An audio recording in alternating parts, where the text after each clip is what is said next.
Você já se perguntou onde Deus estava quando Jesus foi crucificado?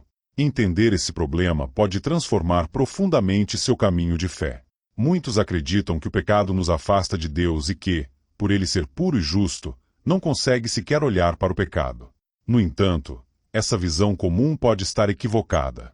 Um engano que circula entre muitos cristãos é a ideia de que Deus abandonou seu filho no momento crucial da cruz, especialmente porque Jesus clamou: meu Deus, por que me abandonaste? Essa interpretação, no entanto, surge de uma leitura incompleta e descontextualizada das Escrituras. Neste estudo, exploraremos em detalhes o que realmente aconteceu durante a crucificação de Jesus e examinaremos onde Deus estava naquele momento. Também discutiremos como uma compreensão mais profunda deste evento pode impactar significativamente sua relação com Deus. Não perca nenhum detalhe, porque ao final desta leitura, você terá uma visão mais clara e transformadora sobre este tema tão importante. Vamos começar analisando algumas passagens bíblicas frequentemente usadas para defender a ideia de que o pecado nos separa de Deus, ao ponto de ele esconder seu rosto dos pecadores.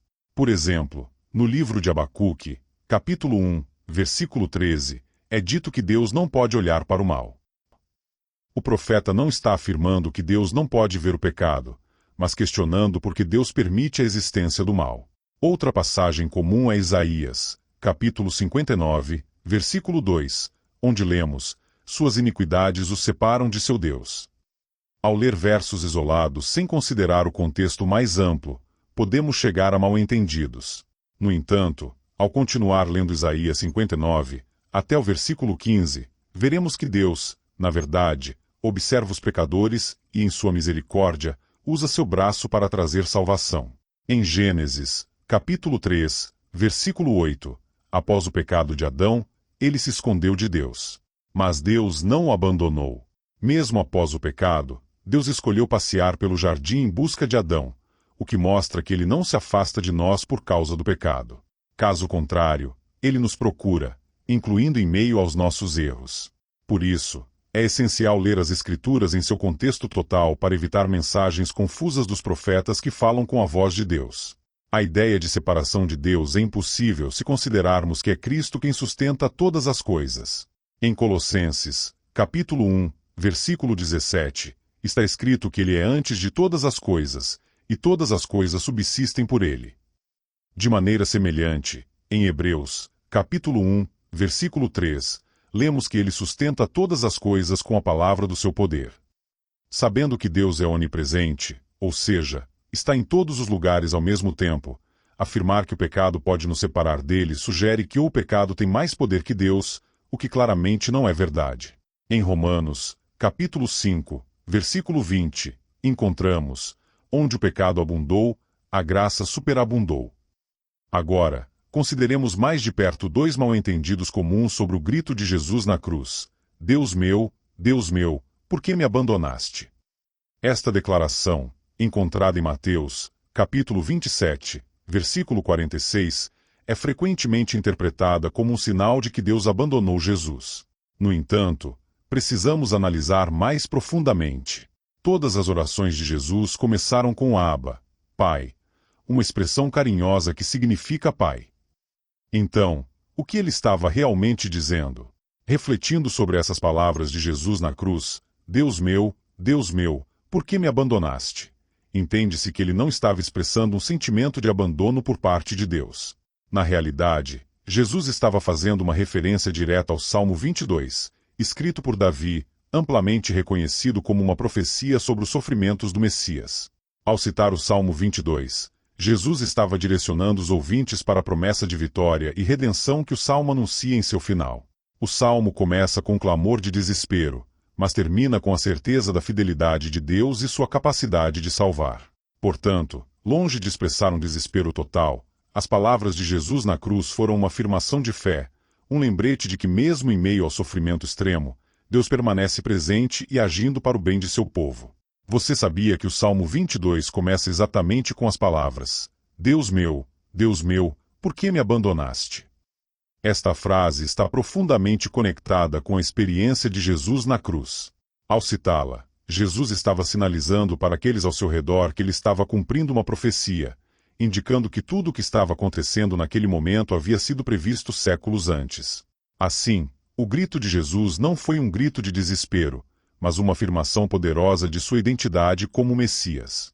É semelhante ao que ele fez ao citar Isaías, capítulo 61, conforme registrado em Lucas, capítulo 4, versículo 18. Naquela ocasião, Jesus leu na sinagoga: "O Espírito do Senhor está sobre mim, porque ele me ungiu para anunciar boas novas aos pobres." Em seguida, declarou que aquela escritura estava se cumprindo naquele momento. Para entender profundamente a cena na cruz, devemos ler o Salmo 22 em sua totalidade.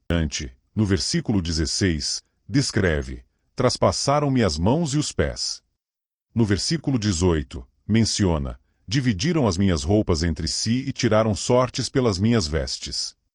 Esses eventos foram cumpridos precisamente durante a crucificação, conforme narrado no Evangelho de Mateus, capítulo 27, versículo 35.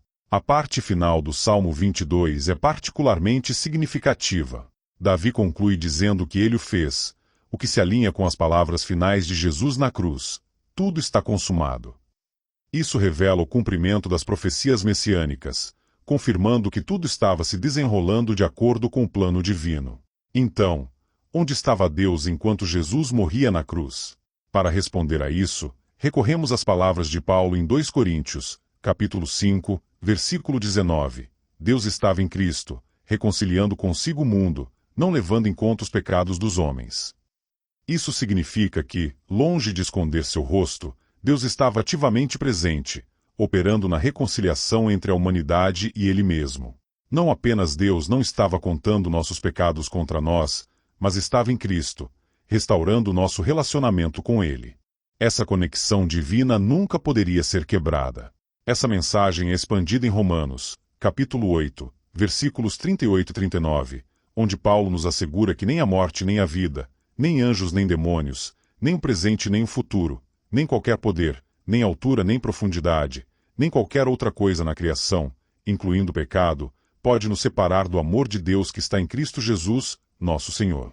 Essas palavras nos ensinam que, para compreender Deus, devemos olhar para o amor. E, se queremos ver o amor na sua forma mais pura, precisamos olhar para Jesus.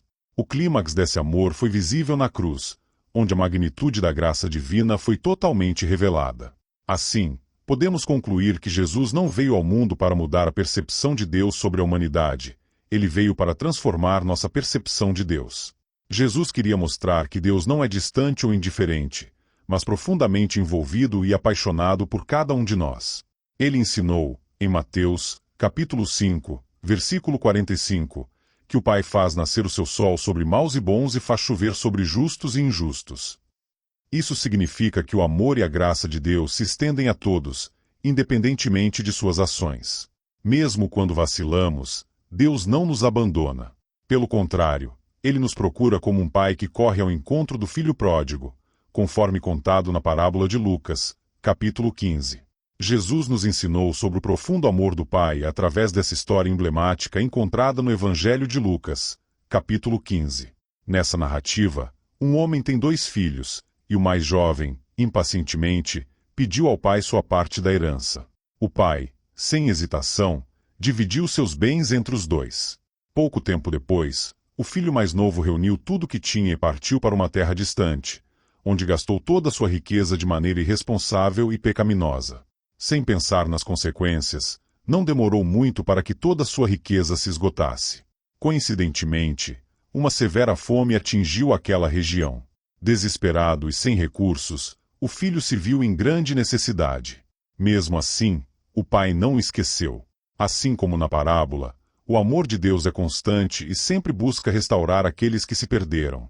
Deus não está distante. Ele é o Pai que corre ao encontro de cada um de nós, oferecendo perdão e reconciliação, independentemente de nossas falhas. Jesus, em João, capítulo 14, versículo 11, afirmou: "Eu estou no Pai, e o Pai está em mim." Essa afirmação reforça que, mesmo na cruz, a unidade entre Jesus e Deus Pai permaneceu intacta. A Trindade, Pai, Filho e Espírito Santo, continuou perfeitamente unida, mesmo no momento mais sombrio da história da redenção. O jovem decidiu trabalhar para um dos habitantes locais, que o mandou cuidar de porcos. A situação era tão desesperadora que ele desejava se alimentar das vagens que os porcos comiam, mas nem isso lhe era permitido. Em um momento de profunda reflexão, ele tomou consciência da gravidade de sua situação e pensou: quantos dos empregados de meu pai têm comida em abundância, e eu aqui estou morrendo de fome? Voltarei para o meu pai e confessarei: Pai, pequei contra o céu e contra ti. Não sou mais digno de ser chamado teu filho. Trata-me como um dos teus empregados. Com esses pensamentos decididos, ele voltou para casa. Quando ainda estava longe, seu pai o viu e, movido por uma intensa compaixão, correu ao encontro do filho, abraçando-o e beijando-o. Com o coração contrito, o filho disse: Pai, pequei contra o céu e contra ti. Não sou mais digno de ser chamado teu filho. Mas o pai, cheio de amor, ordenou aos seus servos: tragam as melhores roupas para vesti-lo, coloquem um anel em seu dedo e sandálias em seus pés. Preparem um banquete com um novilho gordo, pois este meu filho estava morto e voltou à vida, estava perdido e foi encontrado. E assim começaram a celebrar com grande alegria. Enquanto isso, o filho mais velho estava no campo e, ao se aproximar da casa, ouviu música e dança. Curioso, chamou um dos servos que passava e perguntou o que estava acontecendo. O servo respondeu: seu irmão voltou, e seu pai está comemorando com um banquete porque ele voltou são e salvo.